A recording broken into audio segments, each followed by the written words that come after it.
Hemorragia, vamos falar agora melhor da hemorragia, que a gente passou muito superficialmente, né? Agora já é aquela ação mais minuciosa. É a perda de sangue devido ao rompimento de uma artéria, veia ou vaso sanguíneo. Artéria, veia ou vaso sanguíneo. É o seguinte, eu vou até tentar explicar isso para vocês. O coração, quando ele contrai, ele projeta o sangue pelo aparelho circulatório, que é por onde circula o sangue, e ele projeta pelas artérias. Por isso que você sente a artéria pulsar. Projetou, pulsa. Bacana? Agora, quando o sangue retorna para o coração, ele retorna por meio das veias. Então, nós temos a hemorragia arterial, que é em relação ao rompimento da artéria. A gente tem a hemorragia da veia, aí já é uma hemorragia venosa. E tem aquela hemorragia capilar, que são de pequenos vasos sanguíneos.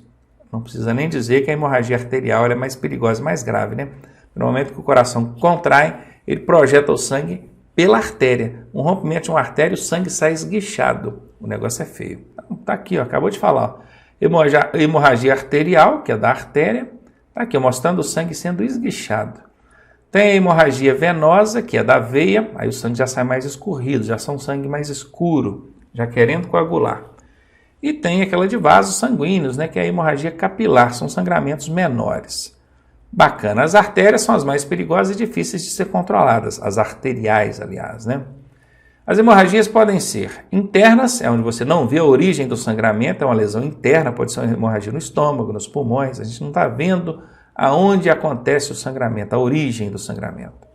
E pode ser externas, onde é possível ver a origem do sangramento. Todos os casos exibidos aqui nessa imagem nos mostram hemorragias externas. Você está vendo a lesão, está vendo o sangramento. Nas internas você não vê, está vendo? Ó, não vê a origem do sangramento. Os sintomas de quem está com hemorragia são palidez, claro, a vítima vai ficar pálida, ela está perdendo sangue. Hipotermia, o que é termia? Temperatura. O que é hipo? É baixa, baixa temperatura. E baixa temperatura é menor que 36 graus. Entre 36 e 37 está normal. Ânsia de sede é interessante, gente. A pessoa que está com hemorragia, ela pede água, ela sente sede. E presta atenção, não pode dar líquido para essa pessoa beber, tá? Depois a gente fala melhor sobre isso. Queda da pressão. Claro, o que faz a pressão arterial é a força que o sangue é projetado na artéria. Se ela está perdendo sangue, essa pressão vai cair. Não tenha dúvida disso. Beleza, hemorragia interna. Procedimentos. Lateralizar a cabeça. Essa pessoa está colocando sangue pela boca. Se você deixar ela de barriga para cima, o sangue pode coagular e voltar para a glote, para a garganta, obstruindo a passagem do ar, e aí o quadro dela se agrava. Além da hemorragia, ela vai ter uma parada respiratória. Então, lateralizar a cabeça ajuda a fazer com que o sangue saia. E realmente ele tem que sair, tem que ser colocado para fora, tá? E não ficar voltando. Sangue que já saiu ali de onde ele deveria, que houve a hemorragia, tem que ser colocado para fora. Ele não precisa ficar retido dentro do organismo, não. Uma hemorragia estomacal, por exemplo. A pessoa fica ali segurando, se contendo para não colocar o sangue para fora. É inevitável. O sangue vai coagular dentro do estômago e ela vai vomitar e colocar pasta de sangue, borra de sangue para fora. Não tem jeito, tá? Tem que pôr, isso é o normal. Controlar os sinais vitais, que são pulso, respiração, pressão arterial, temperatura. Aí manter a temperatura, não dar nada para a vítima ingerir, muito menos líquido. Fiquem ligados nisso. A hemorragia nasal é um tipo de hemorragia interna. Normalmente, quando a gente vê alguém com hemorragia nasal, a gente manda ele levantar a cabeça, não é? É errado. O certo é abaixar, a cabeça abaixada. Lembra do que eu falei.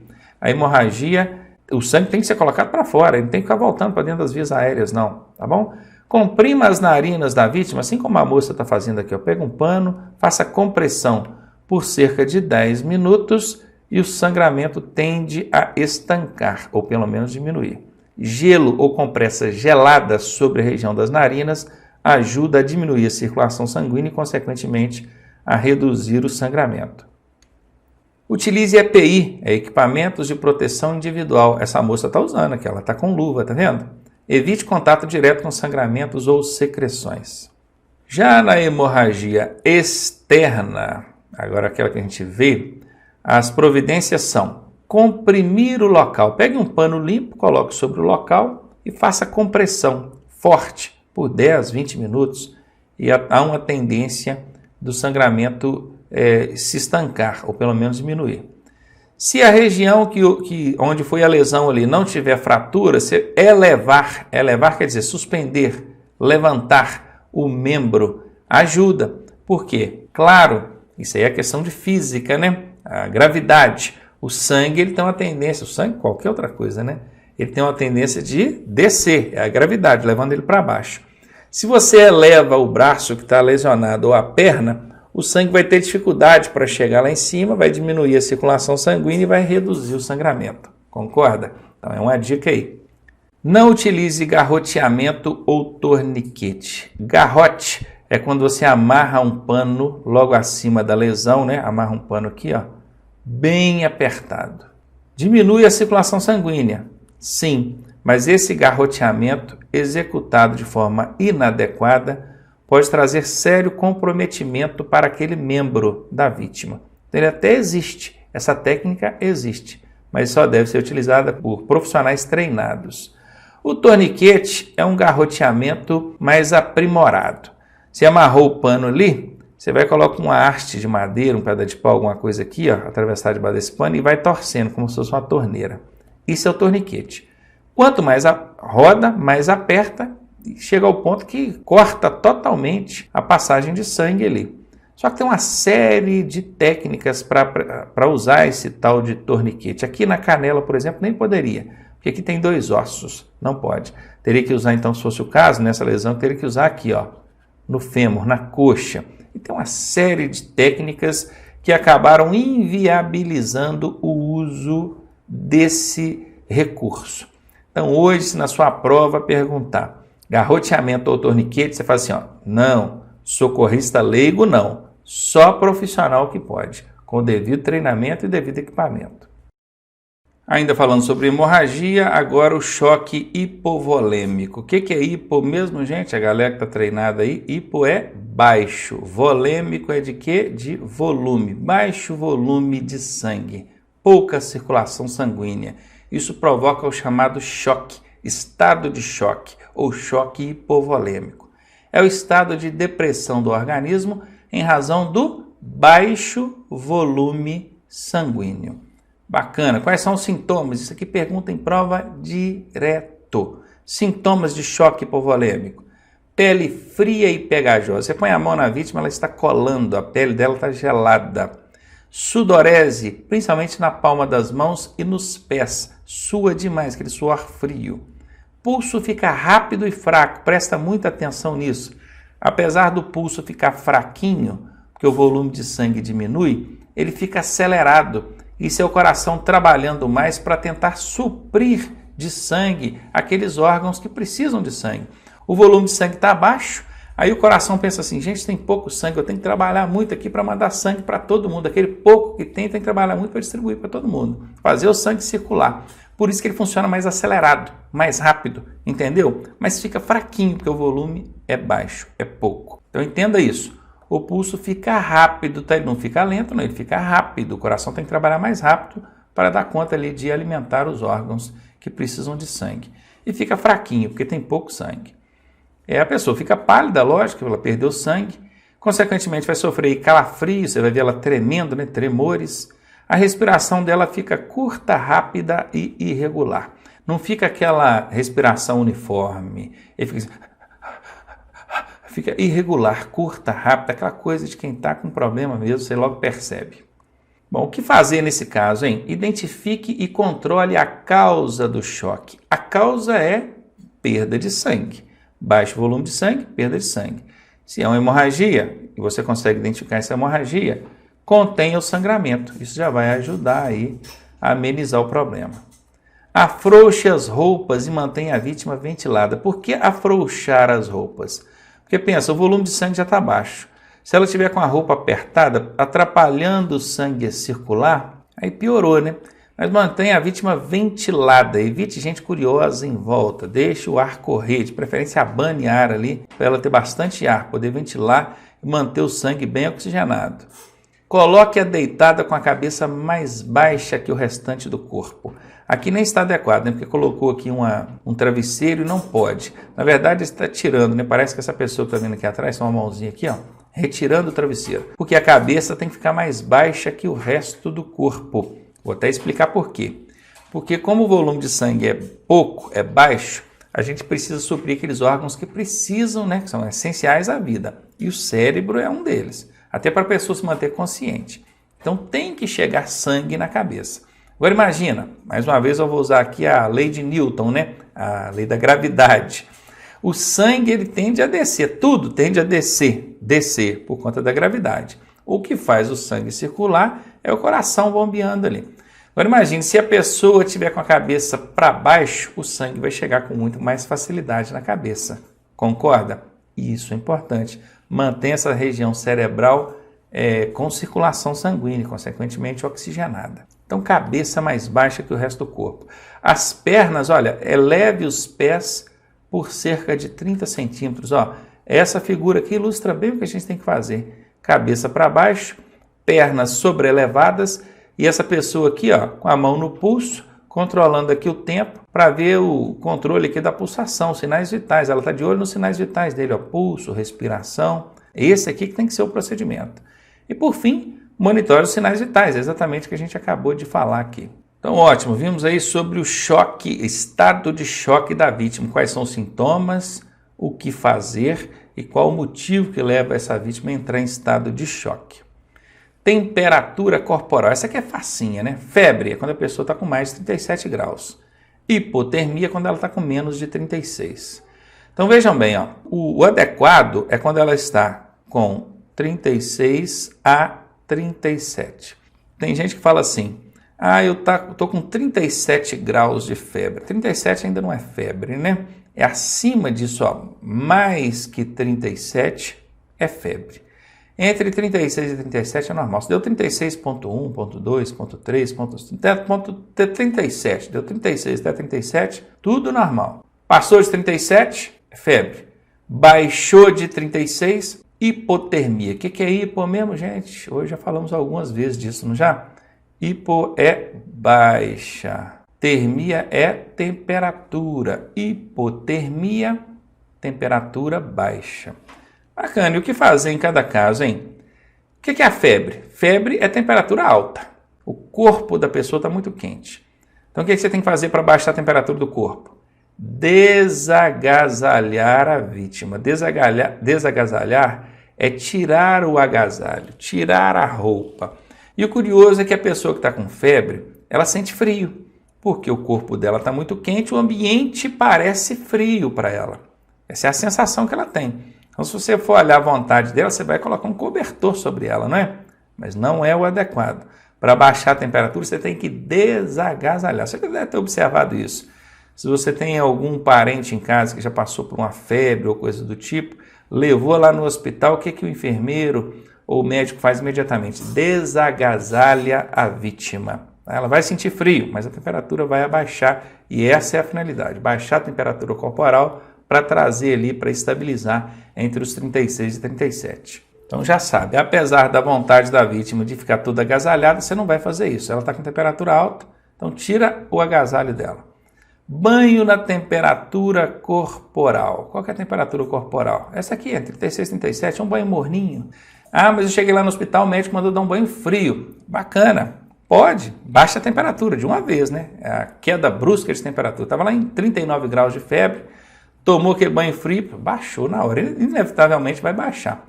Só que essa queda brusca de temperatura pode provocar algum efeito colateral. E lá dentro do hospital, o médico, o enfermeiro, ele sabe dos riscos, tem conhecimento e tem equipamento para tratar caso aconteça qualquer desses efeitos colaterais. Você não. Então não vai querer copiar pato não, né? Galinha que acompanha pato morre afogada. O macete aqui é o banhozinho Moro. O banhozinho Moro é uma maravilha, bacana, baixa a temperatura de levinho, dá tão uma reanimada, não dá? Você está com febre, você toma um banho morninho, não é quente não, é morninho, né? Quase frio, bacana, é ótimo, esse é o recomendável. Então banho na temperatura corporal é bom. E compressas frias, você molhar o pano na água fria, coloca na testa, nas axilas, no pescoço, tudo vale, ajuda a baixar a temperatura. No caso de hipotermia, aí já é o contrário, né? A temperatura está baixa. O que você tem que fazer? Agasalhar a vítima. Aí tem que pôr agasalho mesmo, cobertor aqui, ó. Ó o bonequinho aqui todo agasalhado, ó. Uma curiosidade é que não é recomendável também que você aqueça essa vítima com calor externo. Tipo assim, colocar ela próximo à lareira. Lembra que na febre a temperatura está muito alta. Você dá um banho frio, a temperatura cai bruscamente, isso pode provocar efeito colateral? Ou algum mal secundário e você não sabe como lidar com isso? A mesma coisa acontece nesse caso, temperatura muito baixa, chega ela perto do fogo, o calor externo, a temperatura sobe muito rápido, pode acontecer o mesmo problema, esse efeito colateral, tá bom? Então por isso que não é recomendável que ela seja aquecida com fogo, talvez numa distância longa, né, bem longe, tudo bem, mas o adequado mesmo é que você agasalhe, deixa que ela se autoaqueça, porque o agasalho na verdade não esquenta ninguém, né? O agasalho só retém o calor do corpo, confere. Pega uma blusa lá no guarda-roupa e vê se ela está quente. Não está. Ela não esquenta ninguém. Ela retém o calor. E essa é a finalidade aqui. Então mantenha a vítima aquecida. Claro que você não vai, olha, em nenhuma hipótese oferecer medicamentos ou bebida alcoólica. Medicamentos nem bebida alcoólica. Isso para qualquer caso, tá? Tanto para temperatura quanto para hipotermia. No caso da febre, né? No caso da febre, o pessoal é danado para dar um dipirona, uma novalgina, um antitérmico. Ah, bacana, Ronaldo, antitérmico, tranquilo, acostumado a dar em casa. Bom, para quem está em casa, acostumado a dar para alguém ali o antitérmico e sabe que não tem problema nenhum, tá. Mas em prestação de primeiro socorro, não, gente. Prestação de primeiro socorro, você não oferece nenhuma medicação para a vítima, por mais doméstica que possa parecer essa medicação, tá bom? Tem gente que tem reação colateral a antitérmica. Eu mesmo tive um amigo que quase morreu, o cara empolou todinho, foi parar no hospital, uma loucura, por causa de um dipirona. Cuidado com isso, hein? Não brinca não. Então, falou que é primeiro socorro, não oferecer medicamento nenhum, nem uma dipironazinha, tá bom? Pode adotar providências como desagasalhar, dar banho, fazer compressa, tudo bem. E no caso dessa pessoa que está com a temperatura muito baixa, oferecer bebida alcoólica, tem gente que faz isso, toma uma talascada de cunhaque aí que pronto, fica bom, esquenta rapidinho, um pingão, né? Não, de jeito nenhum, tá bom? Às vezes um leite quente, tudo bem, mas como na prestação de primeiro socorro também não é recomendável que você ofereça líquido para a vítima, aí é complicado. Então deixa assim, fique só no agasalhar e o manter aquecida mesmo. Lesões comuns em acidente. Toda lesão que é resultante de pancada, ela é comum em acidente. Aí a fratura, né? Quebrou um osso, houve ali o rompimento do osso. Outra hora não quebrou, mas teve ali um entorse, que é uma lesão no ligamento. Outra hora houve apenas uma luxação, que é o deslocamento do osso ali na junta. Enfim, são lesões comuns em acidentes. Pergunta em prova, tá, gente? Pergunta besta, mas cai desse jeito lá, olha. Quais são as lesões mais comuns em acidentes? São aquelas resultantes de pancada, né? Porque no acidente de trânsito o que não falta é pancada. Então, fratura, entorse, luxação acontece mesmo. E o que fazer nesse caso aí? Duas regrinhas básicas: imobilizar e aplicar gelo. Ah, o cara tomou uma pancada lá, a mãe dele já fez uma aguinha com sal quente, com um paninho quente para colocar em cima. Deixa eu falar uma coisa para você. Você vê futebol, você vê esporte. Você já viu o camarada tomar uma pancada lá no futebol, colocar aguinha de sal quente em cima? O que o jogador coloca na perna lá onde tomou a pancada? Coloca gelo, meu amigo, nada de coisa quente em cima. Se você colocar uma compressa de água quente em cima da região que tomou a pancada, aquilo vai inchar e vai doer, e só Jesus depois. Então, é gelo, tá bom? O gelo talvez faça com que fique roxo ali a região, porque o sangue tende a coagular naquela região, mas pelo menos não incha e, não vou nem dizer que não dói, né, mas diminui bastante a dor. Nada de compressa quente em cima de pancada. Escuta isso, anota isso aí. Tipos de fraturas. Vamos falar então das fraturas, né? Nós temos aí fraturas fechadas e fraturas abertas. As fechadas são várias, tem oblíqua, cominuta, espiralada. O próprio desenho, a imagem aqui mostra para vocês o que é cada uma delas. Ó, a oblíqua é aquela que só houve o rompimento, mas o osso continua no lugar, tem uma trinca ali e tal. A cominuta é aquela que quebrou mesmo, ficou vários, quebrou assim, lógico, né? Todas quebraram. Mas assim, moeu o osso, ficou vários fragmentos de osso ali. A espiralada é que teve aquela fratura em forma de espiral, tá vendo que a espiralada veio quebrando assim de baixo em cima, lascou o osso. Mas contudo, tanto essa oblíqua, cominuta quanto a espiralada, nesses casos aqui, elas são representadas como fraturas fechadas. Não houve o rompimento da pele. Para descobrir que quebrou, foi a dor, o inchaço local Aí foi fazer o exame, viu lá que estava quebrado, né? Que houve a fratura. Agora a fratura exposta ela é visível. O osso quebra, rompe a pele e você vê a ponta do osso para fora. Não tente recolocar o membro lesionado na posição natural. Essa é uma das maiores falhas, um dos maiores erros que a pessoa comete. A ordem é imobilizar, então você não vai mexer naquilo. Deixa do jeito que está. Se possível, prenda com a tala, alguma coisa fixa, rígida, que é para você não mexer nem ninguém mexer, tá? E não aplique nada quente, nós já falamos que é coisa gelada, gelo. Ótimo, na fratura fechada os procedimentos são quais? Imobilize a região, prendendo em pelo menos 4 pontos. Está aqui, pegou uma ripa de madeira, uma ripa de um caixote de maçã, um jornal dobrado várias vezes até que dá. Um papelão também, numa caixa de papelão, tira ali umas 2 fatias naquela caixa de papelão, que deu para fazer alguma coisa rígida, coloque ali, de maneira a apoiar o braço da maneira mais confortável possível para a pessoa e prenda em no mínimo 4 pontos. Prenda em no mínimo 4 pontos. E esses 4 pontos é o seguinte, você vai prender abaixo e acima da fratura. Nesse caso aqui, eu já sei que a fratura aconteceu aqui, ó, nesse local. Por quê? Porque 2 pontos tem que estar acima da fratura e 2 abaixo. Da seguinte maneira, vai prender um ponto abaixo da fratura, outro ponto acima da fratura. E vai imobilizar também as articulações. Então, como aqui não tem jeito de imobilizar o ombro, né? Fica complicado. Ele prendeu aqui em cima e prendeu aqui embaixo na mão. Olha aqui para mim, ó. Aqui fica mais fácil você entender. Se eu quebrar aqui a região do antebraço, eu tenho que imobilizar abaixo e acima da fratura. Prender, né? Abaixo e acima da fratura.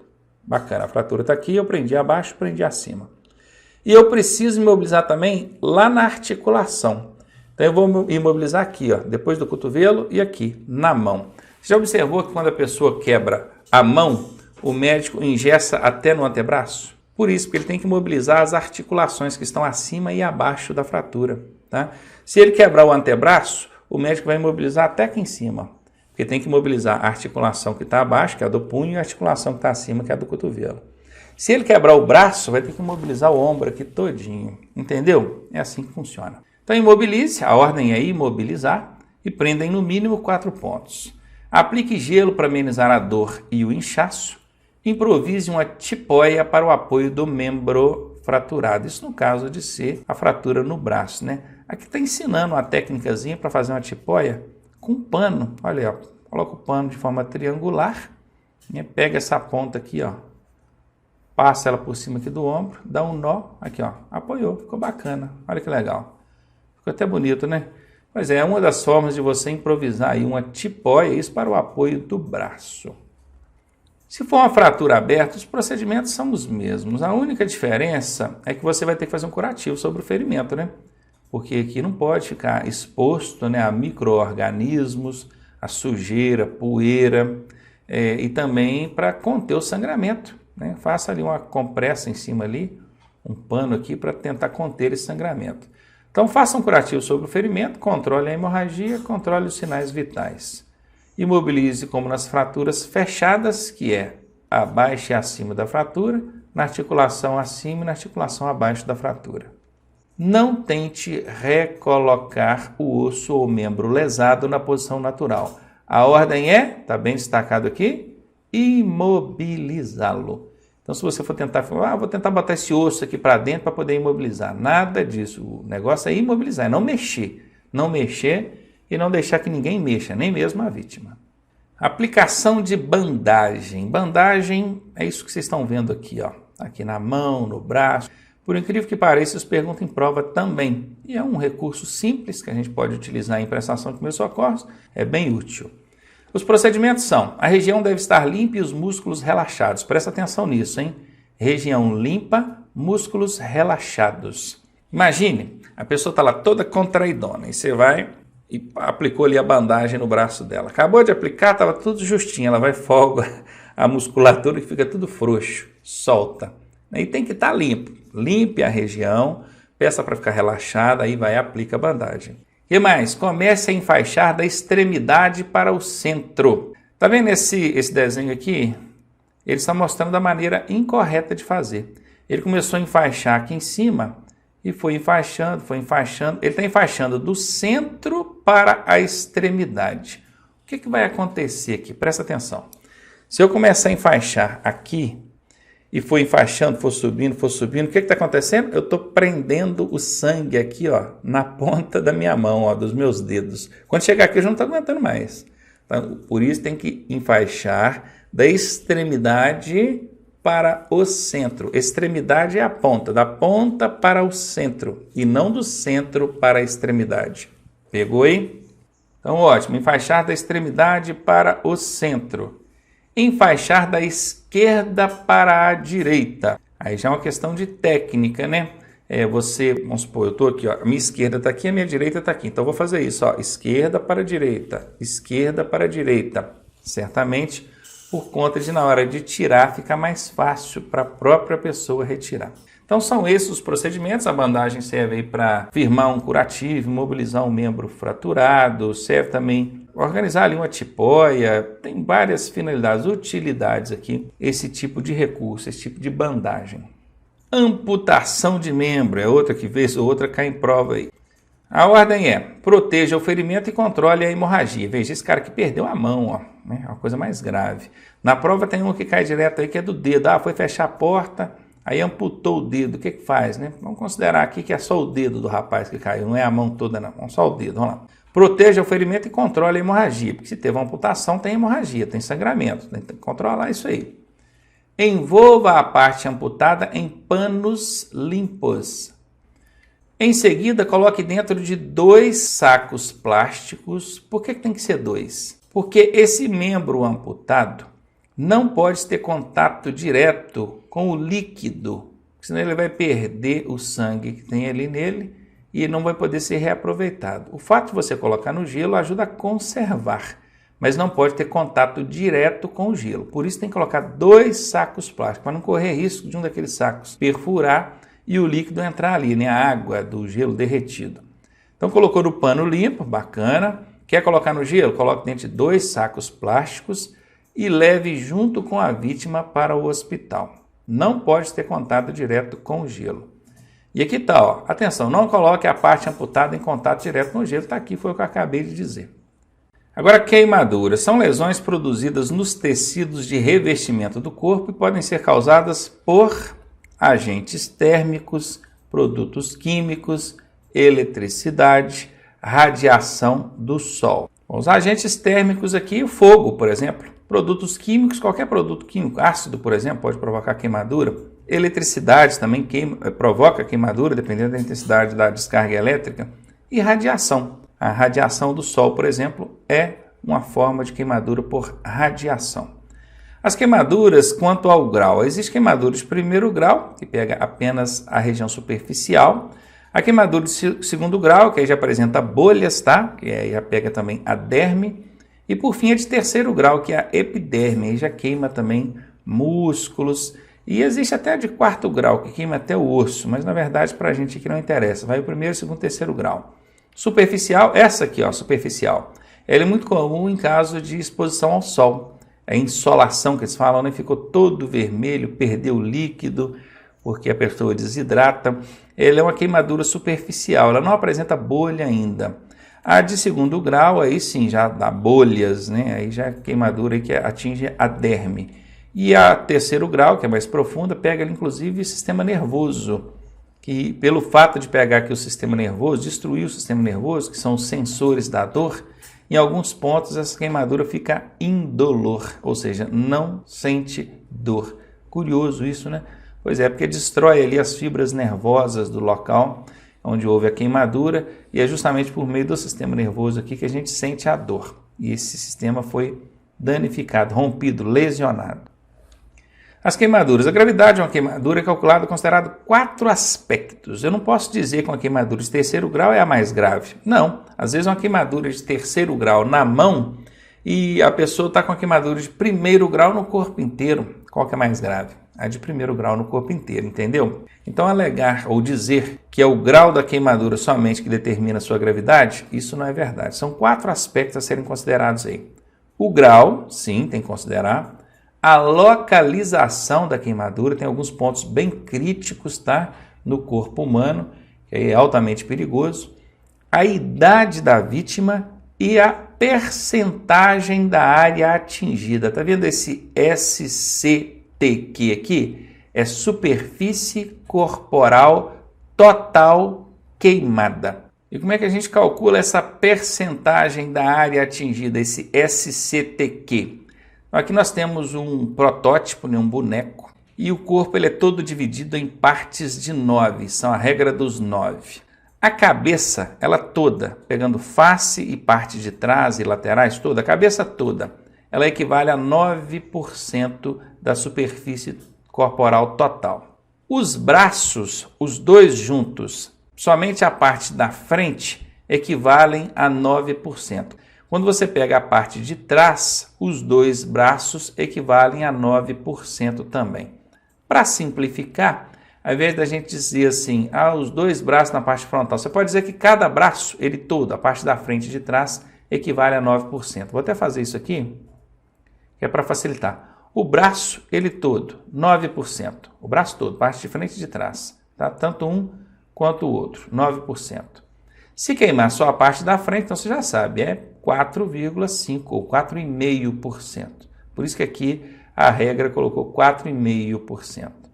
Bacana, então cabeça toda 9%, cada braço 9%, isso considerando a parte da frente e de trás. Cada perna, na parte da frente, tem 9%.